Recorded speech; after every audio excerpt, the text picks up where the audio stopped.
Bonjour et bienvenue, Madame, Monsieur Nabasango ya Congo, chaîne pesa bino basango. Tusepeli kokuta na bino elongo na honorable Grégoire Kirobote na yo pe boyebina. Merci à Konda na biso, surtout merci à Kondima pour répondre à la question na biso.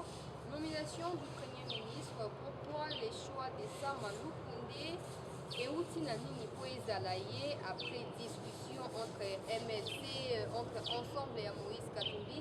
En tout cas, bande koyeba na kolobelango awa tokokende pe na procès ya appel ya mwana mboka Vital Kamerhe esalamaki lobi pas de conclusion eza à nouveau reporté tokolobelango epo tokosuka na bakatakatanga oyo bayebaki bongo na kodestabiliser Lubumbashi il y a un jour passé tokoluka koyeba pourquoi et qu'est-ce qu'ils veulent finalement, qu'est-ce qui se trame derrière la manifestation na bango, baso na bango, et puis ba inquiétude au baza kosemé na vie ya population katangaise. Honorable mwana mboka Sama Lukonde ya za choix ya mokonzi ya mboka, qu'est-ce qui justifie ces choix? Il faut poser la question au mokonzi ya mboka, c'est lui qui a choisi Sama Lukonde pour des raisons yemoko ayebi, mais je crois sans kokota na makanisi na ye, mais je crois quand même que critères parmi les critères critères géopolitiques, hein, comme il fallait un peu contenter ou bien ne pas me contenter les Katanga, il fallait qu'on puisse à Katanga et puis il fallait correspondre à la demande. Il y a la population congolaise au renouvellement de la classe politique même de façon progressive, hein. Il paraît qu'on soit quelqu'un qui est encore relativement jeune, parce qu'il y a 43 ans, c'est quand même un jeune. Et puis, bon, ça fait un profil, Aouti na Chekamine, tout ça quand même un pays minier, tout ça qu'on vit très bien dans l'exportation, il y a des produits miniers. Donc, Azamoutou Moko a déjà une expérience à domaine wana, bato belé, disons na kati ya Congo bato belé balobaka mabe pona ndenge malgré ba minerais na biso belé mais l'état amonaka eloko te. Alors on espère que comme yé Azamoutou Aouti na Chekamine akoki kosala moins quelque chose pour relever des défis wana. Donc il y a tous ces critères là, ba critères mosusu nde na éviter vraiment, en tout cas pona ngai c'est à peu près ça. Géopolitique, encore les vents Katanga, tout le monde est à Outaki, on n'a pas de résultats. Qu'est-ce qui nous rassure que on a beaucoup à ça, mandé à voter, ça soit résultat au peuple à Zaboté? Oui, c'est un régime Moussous. C'est un régime Moussous. L'union sur Basalana, Joseph Kabila. Ils ont été qui basent Mabé. Mais basé na carte système Oyo, moyen de s'exprimer exacté. Vous comprenez? Moyen au sala makasi, au sala nyoso lingi, mais au sala biete. Pardon. Papa Ilunga Kapa. On a habillé comme professeur d'université, on a habillé comme ministre dans l'époque à Moutou. Asa Zobate, Asa Moutou Amaïl, Asa Moutou Ayebi Makam. Mais le système au Azalaki na kati, et tout d'agité, a koka qu'on s'exprime à la moutée. Donc c'est ça. Donc c'est quoi tout dans le système Moussou, il y a Union sacrée de la nation. Et où tu as Félix Tshisekedi, il y a déboulonner le système, il y a Joseph Kabila, le déboulonnage, comment, dans le désordre, il y a bureau de l'Assemblée nationale, bureau de l'Assemblée nationale, et bureau Moussou, toqué na Sénat, n'est-ce pas? Et avant cela, il y avait la Cour constitutionnelle, il y a eu donc toutes ces étapes-là.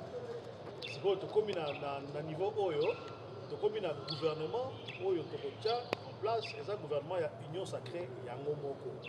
Il y a un système Moussou. Félix Tshisekedi a un mécanicien malamu, il y a un moko qui a Azako Kabouana FCC, parce que le FCC va permettre qu'il y ait que à Koraosa la Moussa na malamu. Je crois que c'est lié mon kona baninga na il y a union sacrée de la nation. Alors nous espérons vraiment que le nouveau premier ministre a besoin de temps il a pour s'exprimer dans ndenge longobani donc makamnyoso et okidekito. Makamnyoso okidekito to kubana yo tumoni Jean-Marc Kabunda oya za président Aditeri ya UDPS alobi yepe aza katange ndenge toyebi na ndenge ya origine na ye pourquoi choix na kati ya UDPS mais côté ya mutu autaki G7 après aye ko soutenir candidature il y ya président ya république na baélection. Voilà, tozokota na débat moko oyo mpo na ngai ezali à peu près inutile. Tozokota na débat ya mabe biso toza koluka l'oiseau rare motu oyo akorelever défi koluka te ke oyeba auta na G7 auta soki wapi. L'essentiel mpo na ngai c'est que auti na FCCT, donc azali prolongement ya régime ya Joseph Kabila te. Baza bato moko bazalaki na Joseph Kabila bien sûr, mais à l'époque ça fait déjà des années balongwaki na cadre ya G7 et non voilà biso tolingi makambo ya troisième mandat te de balongwe na FCC basalaki makambo na bango ya G7. Donc moi je retiens cela pour na koyeba ke auti soki wapi. Non, l'essentiel pour moi c'est que auti na FCCT, donc aza mutu moko aza na makanisi moko na Joseph Kabila te. C'est ça l'essentiel pour moi. Et puis on va le juger sur pièce. Neti ngai comme élu ya Beni na kati ya Nord Kivu. Pour na ngai toko juger ye. Heureusement là lobaki on lobby déjà que disons na speech na elle boso. Alors que priorité de priorité pour na ye ezali sécurité na est. Pour na ngai pour na yakuna pour juger sur ce qu'il va faire par rapport au retour de la paix à l'Est et particulièrement ici à Votengaï, à Béni. Donc moi c'est ça qui compte pour moi. Comment on peut même communiquer à vous féliciter? Mais exactement. Oui, oui. Naï comme secrétaire général de la RCD-KML, parti il y a mon continent Naï, Antipas Moussa Niamouzi. Tout ça, il communiquer, il y a pour féliciter comme Baboni et comme Premier ministre. Alors, on peut essayer ma priorité dans la vie, c'est-à-dire le retour de la paix à l'Est, c'est-à-dire la lutte contre la corruption, la anti-valeur, et puis développement socio-économique et Donc c'est ça nos priorités. Le reste, pour l'angaï, moi je vais le juger sur pièce, tout ce qu'elle a temps à former le gouvernement et puis de côté, la dernière ni bazon sala musala, de toute façon bazon sala musala et l'ongona Assemblée nationale, donc vraiment il n'aura pas les bâtons dans les roues. Et j'espère vraiment que les choses vont bien se passer parce que Félix Tshisekedi dit assez à la bonne volonté mais et logo était que akoka pena ko sala makambo ya ndenge alobaki na programme na ye akokaki ezalaki mpona coalition FCC Cash. Coalition FCC Cash continue na yo elongo honorable Grégoire Kiro mona mboka sama ye wana basi banome makambo ya géopolitique awa sikoyo formation ya gouvernement ekosalema ndenge. Bon, formation ya gouvernement wana point de vue na ngai. Il faut mutu pose à la ministre, il faut répondre à mes critères. Il y a des critères fondamentaux, notamment la compétence. Il faut ezala mutu moko oyo mutu nyonso ebiki aza mutu ya azana ayebi makambo pour apporter un plus. Ya mibale il faut pas que base la bato moko bazali trop lié na régime ya Kabila. Boni na kati ya union sacrée de la nation tozwi bato nyonso na bato ya FCC. Mais na kati ya FCC ezana bato oyo eyebani ke baza na mayele ya bien, baza pe na capacité ya kosala mosala malamu. Eza pe na bato oyo bazali tellement lié na régime ya Kabila ke ba participa na kobebisa mboka bato ya bongo soki bazongi na kati ya gouvernement union sacrée et kosala bien te bato bakosepela te na kotanga bakombo te mais eza bato oyo bayebani ke banda régime ya Kabila banda bazalaka na ye tina suka awa ntango bamoni masuwa ekomi kodinda nde balongwe na kati ya masuwa yango baregion de union sacrée de la nation toboyi te toza na besoin ya majorité mais eza na bato moko il faut kotia bango misu, c'est-à-dire il y a des gens oyo toko ondima te ke ba se retrouver pe na kati ya gouvernement ya sika ya union sacrée de la nation parce que toyebi bango ke baza ba mauvais gestionnaire bozo ba miyibi bozo ba boma batu do makambo ebele il y a ces critères là. Évidemment il y aura aussi des critères, il y a équilibre géopolitique. Rose a que par exemple moitié des ministres ou bien le tiers des ministres bauta na nini moko soit na espace géographique moko soit na province moko. Non, il faut équilibrer ça là par rapport à la constitution. Donc les critères les en ebele je ne peux pas tous les énumérer ici, mais en tout cas on a besoin des gens oyo pour apporter un plus dans le cadre pour mboka de liboso na sens ya sécurité, na sens ya développement socio-économique, et na sens ya lutte contre la corruption. Makambo etali sécurité ndenge oza kotanga wana par exemple esenge tozala baministère yango nde lokwa combien de ministère mpona bazala bambongo ezongazonga tomonaki trop de, je sais pas moi, le ministère alors que constituer un seul ministère. Il faut pas réduire le nombre et pas réduire le budget là-bas. Mon maman, dans un contexte, il y a Mabé. On peut s'entendre que dans un contexte, il y a Covid. Et que l'activité économique, il y a Mokimoviba et ça, Rokita. Alors, il faut tout prêcher par l'exemple. C'est-à-dire, ceux qui sont ministres, ceux qui je crois 65 ou 67, il faut quitter. Soit le moins 20 et qui va tout 45. Ça sera déjà un signal fort que tout ça n'a ça peut-être que tout diminuer train de vie, il y a l'État. Donc, il faut que le ministère et Kita, nous avons le ministère de l'agriculture, de la pêche, logiquement, il faut que donc, il faut que le ministère de Kita, entre 40 et 45 ministères, en tout cas, ça serait un minimum, je crois, acceptable. Voilà. Et qu'est-ce qu'il faudrait prioriser quand on rencontre un ministère, par exemple, pour la première année, tous les 6 premiers mois?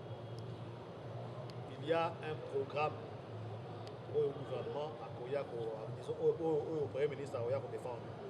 On a mis un peuple, l'Assemblée nationale, il va venir défendre son programme qui sera adopté ou pas. Souvent que les députés vont se retrouver, c'est-à-dire la population va se retrouver dans un programme doté. Pour il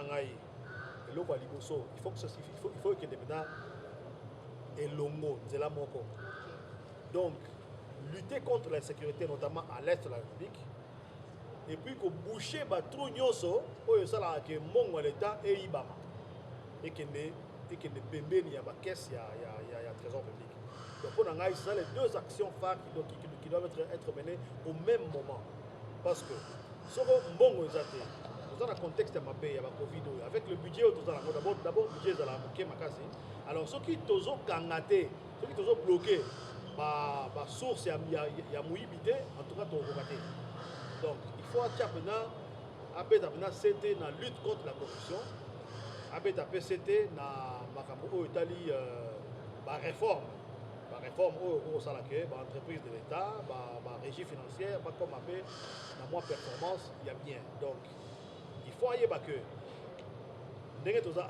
mandat, ça fait déjà 2 ans mandat et bandaki. Mandat et bandaki, tout ça a prétexte les lots que non, ils ont une coalition FCC cash ne marabou ici marité. Si vous avez 3 ans, encore qu'il y a 3 ans, la dernière année souvent il y a une campagne, une année électorale. Donc, il y a 2 ans à part pour redresser la barre. Donc, on n'a pas vraiment le temps n'est pas notre allié. Nous avons une obligation, quand il y a une enquête de la nation, le gouvernement a ça la nyonso pour abandonner dans le banc de manière à ce que dans les 6 mois déjà, ma première retombée, il y a gouvernance, Yassika et moi. Donc, c'est ça, moi, à mon sens, les priorités, c'est d'abord sécurité, disons, le retour de la paix à l'Est, et puis dans le même temps aussi, Kotia, ordre, dans Marambo, Italie, récolte et à Mongo, il y a l'État. Récolte et à Mongo, tant que il y a une entreprise publique, il y a un bendimo moké, binangai moké, bino ba député, bien au sein de la on a pour contrôler l'entreprise publique, mais apparemment, tout ça a l'impression qu'on a vu qu'on interpellé le quoi il y a qui DGH Camille par exemple, que non, en tout cas, rapport il y a IGFP, si vous voyez, il y a un peu de biso bien dans le biso, beaucoup banda on a union sacrée, toi et ça m'a dit. Union sacrée n'engé yé, na gouvernement na gouvernance na majorité na l'Assemblée nationale et puis prochainement majorité fait na Sénat, makambu ils ont changé. Ils ont changé. Autant que Mbalaboni, tous ont une initiative parlementaire. Dans le sens, il y a contrôle, il y a vraiment le gouvernement, l'entreprise publique. Mais tous à chaque fois bloqué dans le bureau de l'Assemblée nationale. La majorité n'a pas parce que vous avez après élection, en Nanga, et les gars de majorité écrasante dans l'Assemblée nationale. Vous avez à peu près 400 à FCC. Wana atteint le lobby pour ça la dernière niveau dans le cadre de contrôle parlementaire, mais ceux qui sont commis, qui sont pour, qui sont contre, bah tiens bino na minorité. on peut ça exemple encore. Ils sont députés à Est. Après, massacre, ils ont nous avions décidé que d'interpeller, disons, tout ça, la motion de défiance contre le ministre de la Défense. Parce qu'il y a des répondants, on a vu ce qu'on dit en français, il y a des répondants, il y a un gouvernement au niveau de l'Assemblée nationale. Parce que nous, on ne peut pas interpeller les militaires, on ne peut pas interpeller le chef d'état-major, on ne peut pas interpeller les généraux chargés de ceci ou cela. Nous ne pouvons interpeller que le ministre. Alors, tout benga ministre, aya ko s'expliquer qu'il va massacrer ça au Kobara. Mais, tout ça, on a motion que non, tout le monde mais on a été mis en minorité. Pour la majorité, on a mot d'ordre, on a pas ça mot d'ordre que non, ministre, on a l'ongouaté et tout et tout. C'est ainsi que le ministre a dit qu'il a tiré l'eau. Jusqu'aujourd'hui, il est là. Malgré que, aussi, ça va massacrer, mais a dit qu'il a. Alors, donc, la majorité est changée. Parmi les cahiers de charges d'Abisso, dans la réunion sacrée, il y avait aussi que, et là, on avait un contrôle parlementaire, et ça l'a peine solo. Ceux qui ministres à Koki, Moussa en a été, tout le monde l'a été. Ceux qui un chef d'entreprise d'État, à Zokokate, à Longwa. Les attaques et tous dans la Wanaka, pour protéger ma tradition, parce que tout ça va tout à bord politiquement. Non, c'est pas ça. Donc, comme je l'ai dit tantôt, tout ça a obligation à résultat. Et puis, le peuple a jugé Bisso très sévèrement. Parce que pendant 2 ans, nous avons dit que ceux qui sont cocatés, ils allaient pour la coalition FCC Cash. C'est quoi FCC Cash, coalition, ils ont sauté. Donc, tout ça, on a droit de sauter et commettre les mêmes erreurs au la coalition FCC Cash. Donc, d'ici 6 mois, en tout cas, on a l'obligation, il y a que moi, je vais retomber à Mickey, sur le plan macroéconomique et sur le plan même microéconomique. En tout cas, tu peux ignorer, par exemple, les efforts les maca pour rétablir la sécurité dans l'Est du pays. Mais pourquoi les efforts on a un grand résultat? Est-ce qu'il faudrait réajuster la stratégie au niveau de en synergie militaire dans le gouvernement? Tout le problème est belé pour Kokoba, il y a une sécurité dans l'Est. Le problème est belé. Neti, corruption. Il y a un mongo à soda. On continue à soda dans le front. Binomo continue à Kinshasa awa, ozo wa mongo na bango ya ba prime na bango, ba mongo ya so ba biloko, ba carburant ba nini. Ozo lia ngo déjà entre bino. L'actuel ministre de la Défense, Andima ngo ko yambaye na commission de défense et sécurité na zalaka wana ngana za commission. Mais nakenda na audience ngo ministre ye moko andima ke pona bitumba ben net bitumba ben wana. Moi détournement moko pe salama ki d'ailleurs lobaki clairement que zana ba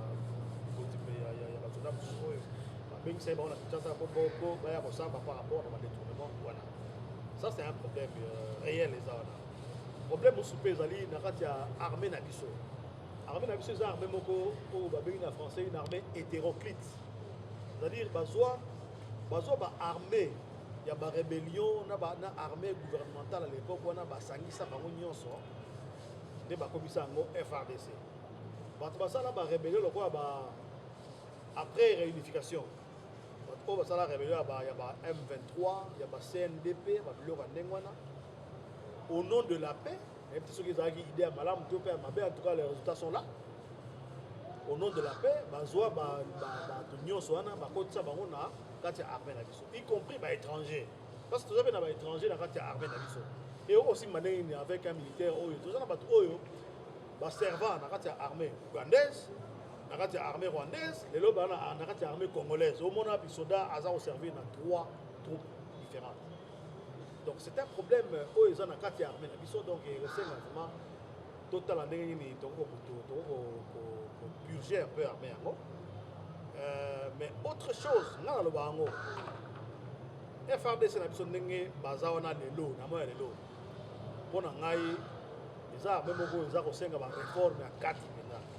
Alors, en attendant ma réforme, on a 4 salama. Pour Nangaï, et aux amabété que tout, pour qu'on Mboka, ayoka na ba collègue na Mboka Mosusu, baya ko sunga biso, baya ko sunga FRDC pour na aussi ça va sécurité à est essentiellement na Béni place ba ça va tout colonial so pe na Ituri pour na place ba aussi une des solutions pour les étrangers. Bazali wana o bakoki kosalisa biso soit mindele ndenge tomona na début ya année 2000 opération moko esalamaka na Ituri, opération Artemis ekambamaka na armée française mosala kitoko bazongisa mpena mpe na Ituri, ou même baafricain mosusu. Il y a même des armées africaines qui peuvent venir nous aider au Bazali plus aguerris que l'armée Nabiso. Parce que l'armée Nabiso, bien sûr, tout ça, il y a vaillants combattants, les militaires, il y a Boigna, il y a Bazali, il y a Solo, il y a Mapinga, Solo, mais on y a des défauts au Tangelio Awa. Qui est armée Moko, Basangisa, armée Belé, Bamususu, Bazaru, va répondre à un rapport dans la Moka Mususu. La corruption, je crois vraiment que nous sommes capables d'être aussi ça. Alors, il fallait tomber qui s'appelle même sous Baya Rosalis.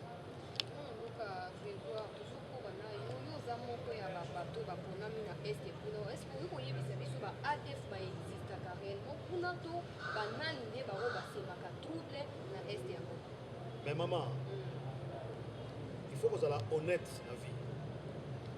Ce qui me dit que ADF a zaté. En tout cas, on comprend maintenant. ADF va zana ba Dakar. Baza ba islamiste baza kuna. Baza na bango na kata binyo.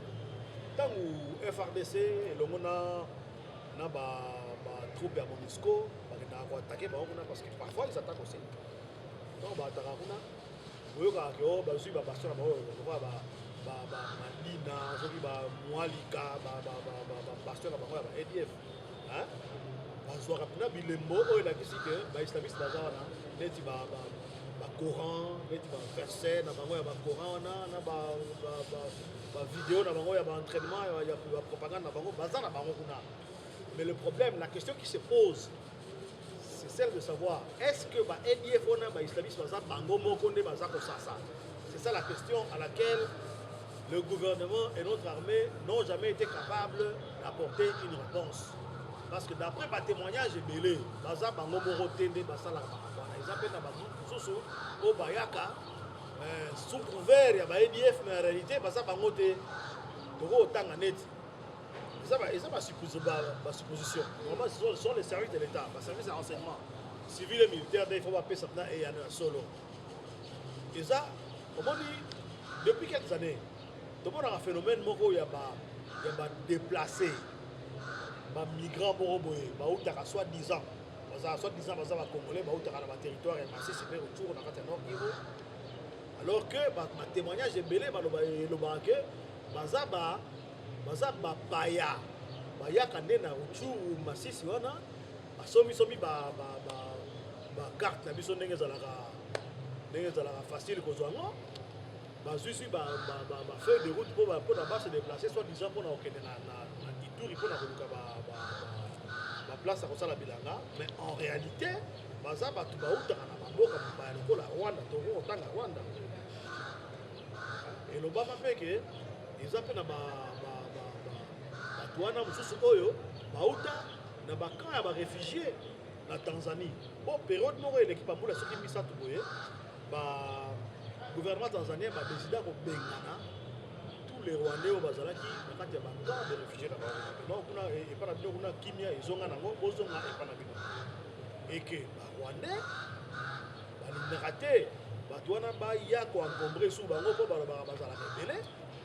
Ils ont tinda Bango, Massissi, disons Massissi autour, on a Nord Kivu, après Tindi Bango. Na bango la beni ba Ituri kuna ko ba kende ko s'installer kuna. Donc wana nyoso za ba hypothèse o ezali. Maintenant ce sont les services, il faut même savoir exactement nani asala kamara.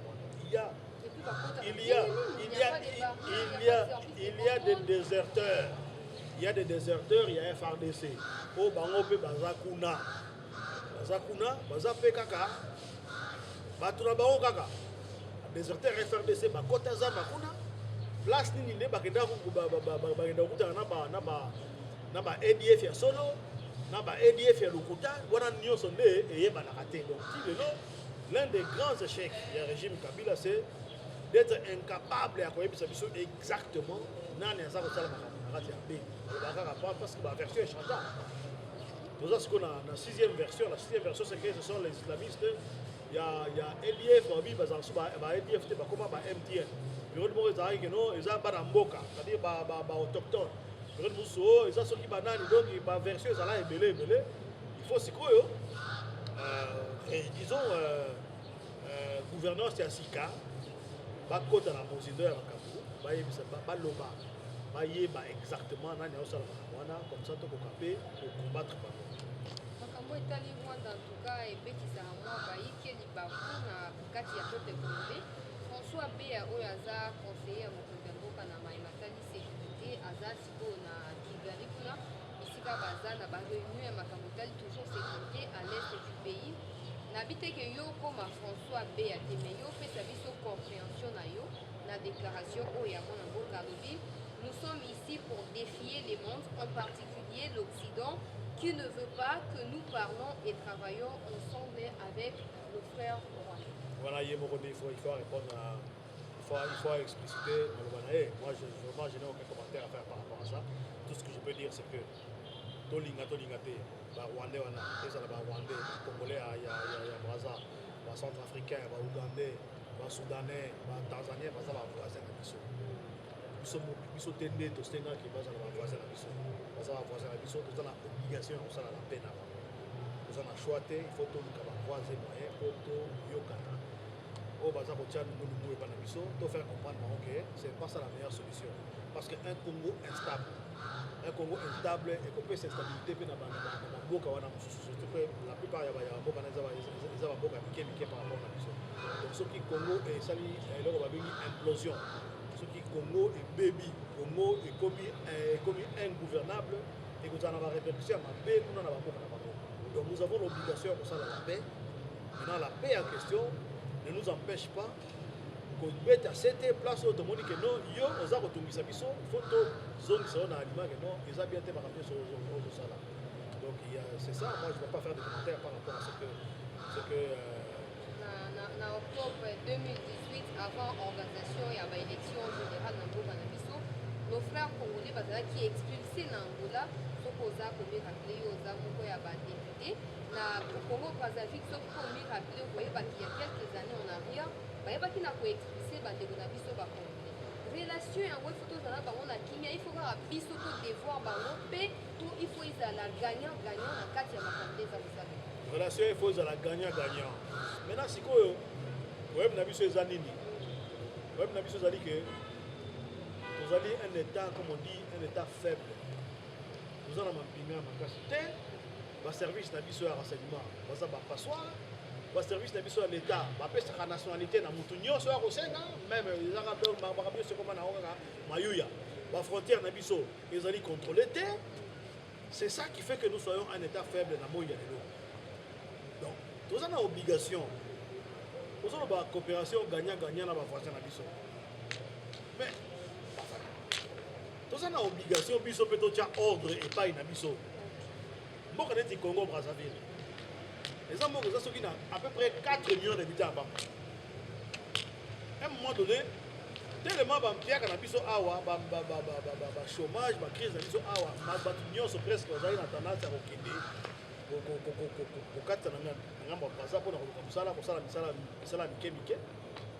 À un moment, les Congolais se disent, non mais, beaucoup me fait ébeler. Alors que Bisso, côté, ceux qui te bongissent Mboka na Bisso, est-ce que tu as une place à millions de Congolais, au Angola, Rwanda, Ouganda, Congo, Brazzaville, tous les gens qui ont Misala, le Congo c'est un pays vide. C'est vide. C'est-à-dire, l'infrastructure, ceux qui sont immeubles, industrie à gauche, à droite, mais tu peux réserver 80 millions de Congolais, tous les gens en âge de travailler, donc tu as des ordres et pas une biseau. Donc, le but est que tu as des ordres et pas une biseau. Et que, bon, il y a certains d'entre nous, la plupart des Congolais, très sérieux. Parce que apprécier dans la boca, il n'y a pas autant de Ouganda, les Congolais qui sont là-bas, ils ont apprécié. Pour ça, ils ont fait une réputation. Il y a des gens honnêtes. Même en Afrique du Sud.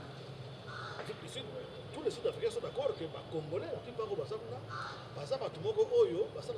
d'abord, ce sont des bosseurs, et puis, moi, on était comme le Sambo, on a tendance à c'est ça. Donc, la plupart des Congolais, la réputation, mais ils appellent parmi ils appellent bandit. Alors, pour exporter banditisme, qui coulent, pour ça fait bien. Donc, nous avons l'obligation, il y a un bon voilà pourquoi moi, j'ai vraiment un espoir par rapport à la gouvernance avec la gouvernance Félix Antoine Tshisekedi. En tout cas, dans un que moi, Bamboula, en tout cas, pour relever le défi, on a peuple congolais et on a des institutions, y compris l'Assemblée nationale, parce que c'est dans le Sénat, y compris dans le pouvoir judiciaire, vraiment à relever le défi pour nous au Congo et son très vivable où on convier ma voisin. Parce qu'à l'époque, peut-être que nous allons pas l'indiquer, mais à l'époque, ce sont les Sud-Africains qui venaient se faire soigner au Congo. À l'époque, ce sont les Soudanais qui venaient chercher du travail au Congo. À l'époque, ce sont les Centrafricains, ce sont tous ces Soudanais qui venaient comme ça faire au Congo. Et de l'eau, pays de Éthiopie, Congolais. Mais ça, parce que c'est anormal, il faut ici là. Et ça, peut-être que la croissance démographique, pour peut-être 18 ans, il y a gestion, et pour Bimboka, et faire avancer Mboka. Il faut que vous soyez honnête. Mboka, moi, pour faire rapport à 18 ans, il faut dire que maintenant, l'indépendance, la plupart des dirigeants autour de Mboka, ma capacité pour Mboka et ils ont le coup et que ça il faut vraiment dire la vérité. Mais la responsabilité particulière à régime ya Kabila, ils que bangotan bayaki na éliki ya mususu, ba pesa biso espoir. Comme c'était un jeune président, autant le il y a renouvellement en classe, il y a classe politique. C'est bien de renouveler la classe politique. Donc c'est pour la peau. Un jeune, quelqu'un de relativement jeune comme Premier ministre, mais c'est pas tout d'être jeune. La jeunesse, c'est pas tout. Joseph Kabila a pouvoir dans 29 ans, mais dans l'État où il y a Tikimboka. Autant jusqu'aujourd'hui, il y a nous jeune. Mais ce qu'il a fait de ce pays, le Congo, il n'y a rien de glorieux. Donc, ça c'est que ma jeunesse. Non. Donc, je disais que depuis l'indépendance, Mboka Oyo, pour des raisons externes, pour la convoitise, il y a la richesse de Bisso, mais surtout pour des raisons internes, il y a Bisso, il y a la gouvernance, il y a Tokoka pour relever le défi, il y a Mboka Oyo.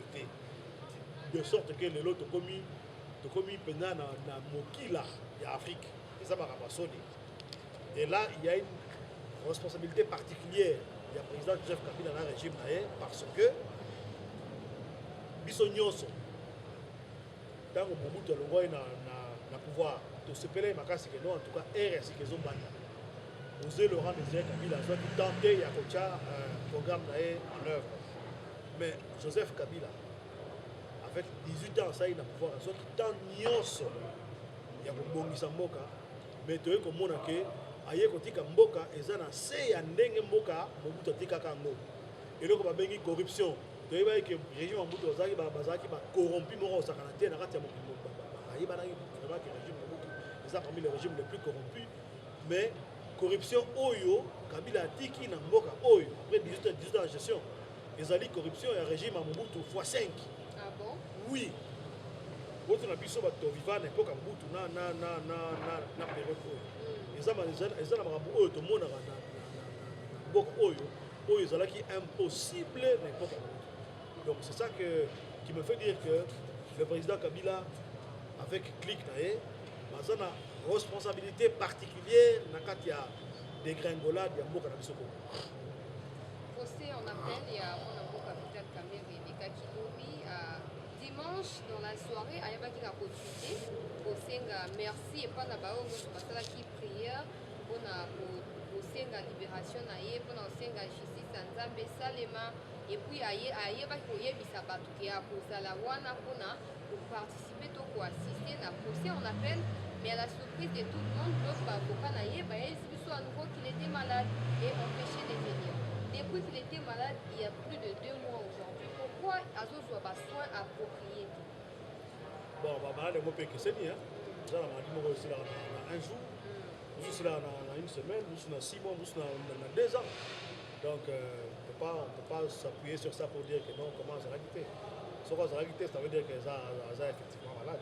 Et puis, on a procès, on appelle, je crois qu'il n'y a pas l'obligation de paraître payé mon corps. Je crois que ces avocats sont fondés de le représenter. Je crois que c'est ça. Je ne suis pas juriste, mais je crois qu'il faut ça pour moi.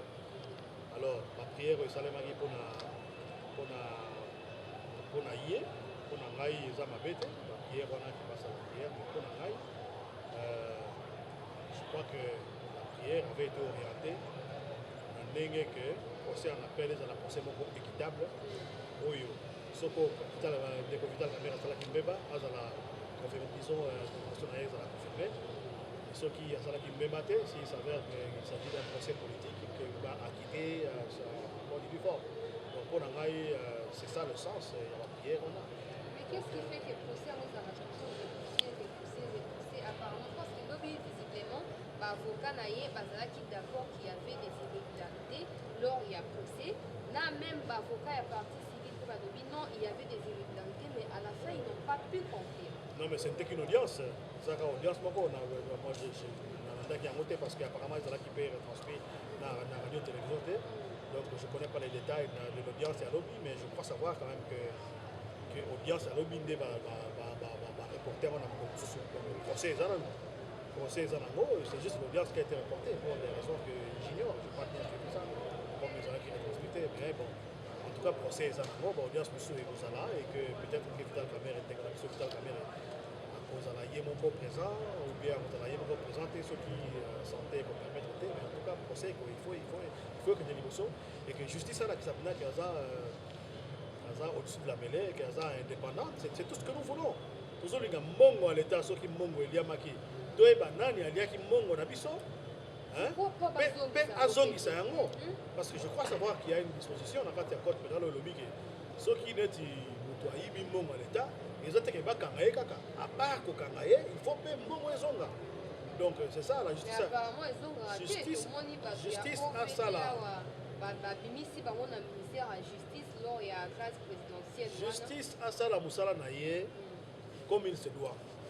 Mutu oyo sala kimbeba azala condamné, mutu oyo sala kimbeba te azala quitté, c'est aussi simple que ça. Donc nous ne demandons pas de kosenga te toko tia pression te sur la justice que non, il faut kakabo quitter mutu bien mo condamner mutu te.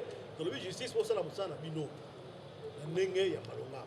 Oyo sala ki mabe azo etumbu afuta pe mbongo oyo ayibaki oyo sala ki mabe te azala quitté pe afuta le côté. Donc voilà, c'est ça, c'est tout ce que nous demandons. Maintenant justice na biso ya Congo.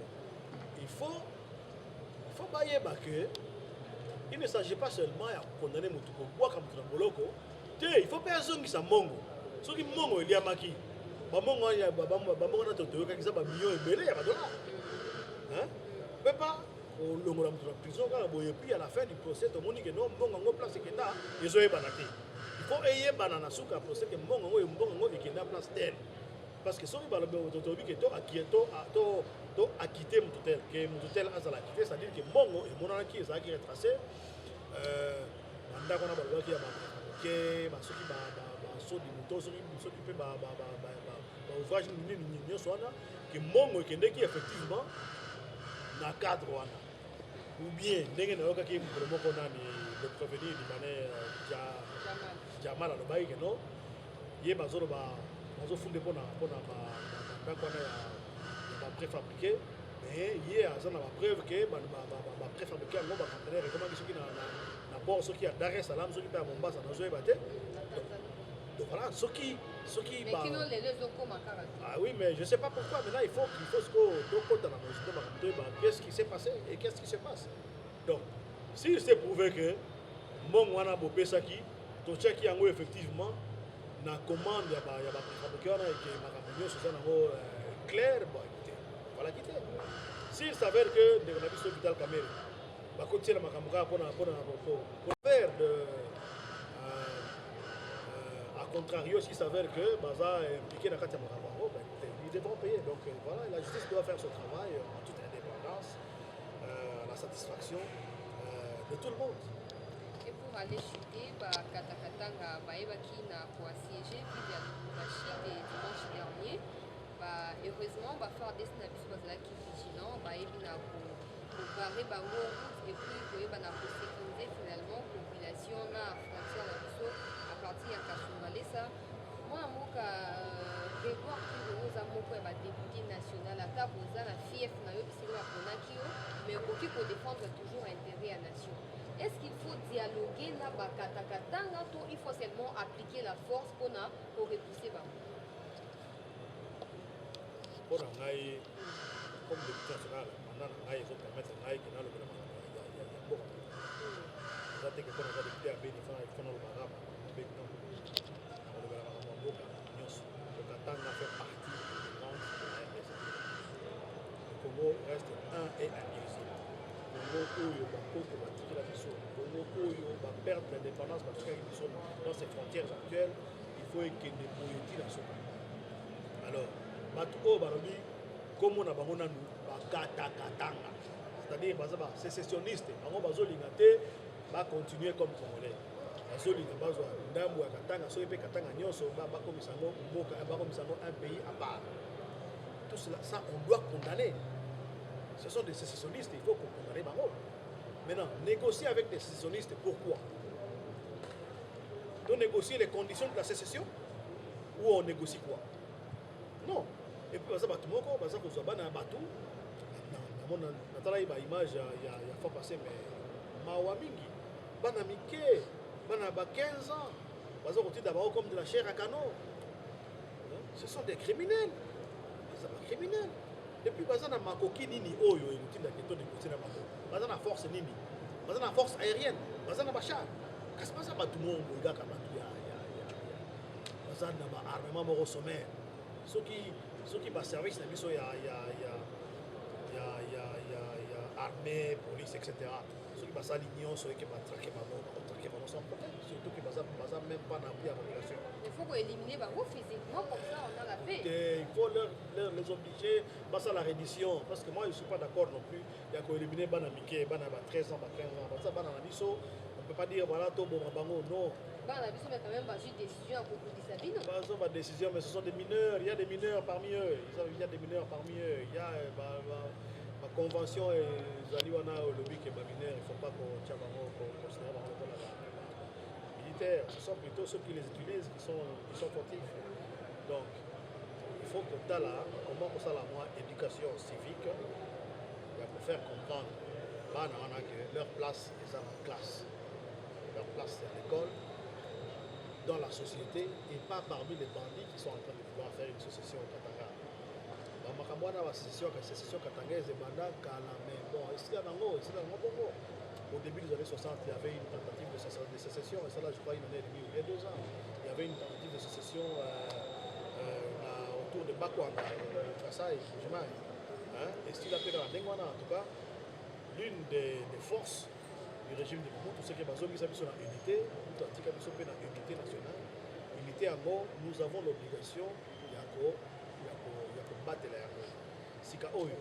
S'il y a des frustrations, par rapport à la province de Soussou, Baza contribuer mingi dans le budget à l'État, Baza contribuer mingi dans l'économie à l'État, et qu'en retour, l'État, le gouvernement central, ça la monté par rapport.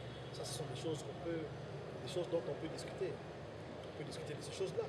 Mais la solution ne doit pas être au Katamboka à Congo, parce que ceux qui Katanga et Longwe, la prochaine étape c'est que Banou Loubé à Rolongwa, l'ancien qui vous paye Rolongwa, le Kassai peut avoir des pépères à Rolongwa. Non, d'ailleurs, nous aussi pour nous suffire, nous en avons pas de diamant. Le Congo central peut avoir non, nous sommes plutôt dans port à Matadi, dans port à Boma, tout ça finalement, le pays va partir en vrille. Donc nous ne pouvons pas accepter qu'une partie, une province, il y a République, passe à la sécession, sinon on n'acceptera jamais. Par tous les moyens, nous nous devons nous imposer pour empêcher le Kwana, c'est-à-dire par la force, parce que la force reste la loi. Nous avons une armée, nous avons une police, nous avons des services de renseignement qui doivent être là pour assurer l'intégrité territoriale. Vous voyez, nous devons nous assurer de cela. Maintenant, s'il y a des petites frustrations à gauche et à droite, ce sont des choses où Mukondiamboka, comme garant de la nation, il prend langue avec tout le monde pour dire écoutez, il y a la politique de la carotte et du bâton. Donc il faut savoir appliquer les deux, parce que on ne peut pas dire là, on va les exterminer. Non, surtout qu'il y a des enfants parmi eux, ce sont nos enfants, tout les gâteaux du matin, ça va on ne peut pas les massacrer comme ça.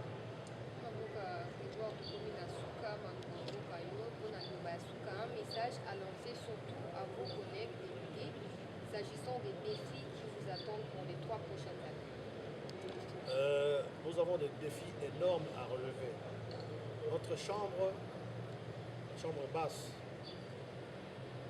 du Parlement a toujours été décriée par une bonne partie de la population qui considère que nous avons déjà eu l'occasion de nous racheter en faisant ce que nous avons fait, en faisant tomber le bureau de l'honorable Zani de Mabunda. Voilà, on a déjà la population que vous allez être capable de se transcender, de se dépasser, tout ça dans le sens où la population est liée. Maintenant, nous ne pouvons pas nous arrêter en si bon chemin. Tout ça, on a besoin d'un contrôle parlementaire, faisons notre travail. Même si nous sommes de l'Union sacrée de façon largement majoritaire, si un ministre ou un mandataire public de l'Union sacrée soyons capables de sanctionner. C'est de cette manière-là que nous allons nous attirer la sympathie de la population que nous avions déjà perdue et que nous sommes en train de récupérer petit à petit avec comme je l'ai dit tantôt, ce que nous avons fait avec la déchéance du bureau de l'honorable Mabunda et l'élection du nouveau bureau tel que nous l'avons fait il y a quelques semaines. Donc vraiment, le volet contrôle parlementaire, il faut aussi que nous ne transigions pas sur cela. Il ne faut pas qu'on ait tendance à dire, voilà, comme par exemple la l'Union sacrée, d'autres ce qu'ils veulent. Parce que le Bomi régime de Joseph Kabila, c'est cela, l'impunité. Impunité de Bomi régime de Joseph Kabila. Même s'il y avait parmi eux des gens qui avaient une bonne volonté, mais tellement le régime a baigné dans la corruption et l'impunité, le bilan global du régime, c'est un bilan très largement négatif pour l'absence de contrôle. Alors, nous, comme parlementaires, nous avons vraiment l'occasion de redorer notre blason et de finir le mandat à la tête haute. Parce que les résultats de l'exécutif dépendra aussi de la manière dont nous, Parlement, nous aurons fait notre travail. Merci d'avoir répondu à nos questions. Merci à Ronsi qui était derrière la caméra pour réaliser cette session d'information. Merci également à Nabino Baïnos Kozaki Bako, Bandekonadi, Yakolanda, émission et tout, on a souka, bonsoir, rendez-vous dans le lobby, na Bangonga, na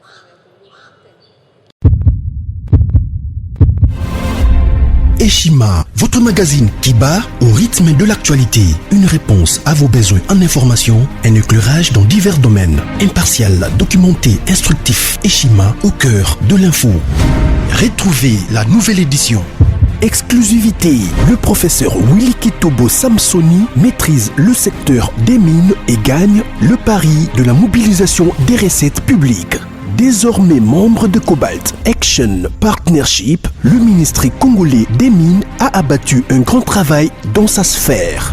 Contrôle régulier de l'application effective du nouveau code minier, loi sur la sous-traitance et paiement de la rétrocession due aux entités territoriales décentralisées, ouverture et attractivité du secteur des mines aux investisseurs, relance des entreprises du portefeuille de l'État, le ministre Willy Kitobo assure le suivi et contrôle technique des activités minières sur toute l'étendue de la RDC. Focus, augmentation de 66% des recettes, le directeur général des impôts Barnabé Mwakadi Mwamba, en technicien avéré, impulse les performances de la DGI. Dossier Eshima 2021, année de tous les enjeux. Nation. Hubert Mihimi Mouawa, directeur général de la Sona Hydroc, présente ses vœux de nouvel an au président de la République. Et sur la rétrospective 2019-2020 du ministre Thomas Louaka, un mandat placé sous le thème du redressement du système éducatif du supérieur. Agence de prévention et de lutte contre la corruption, un casting à refaire. Économie. Eshima Magazine revient sur l'e-commerce générationnel en RDC. Retrouvez l'intégralité du magazine Eshima dans les kiosques. Eshima Magazine, un nouveau standard d'information.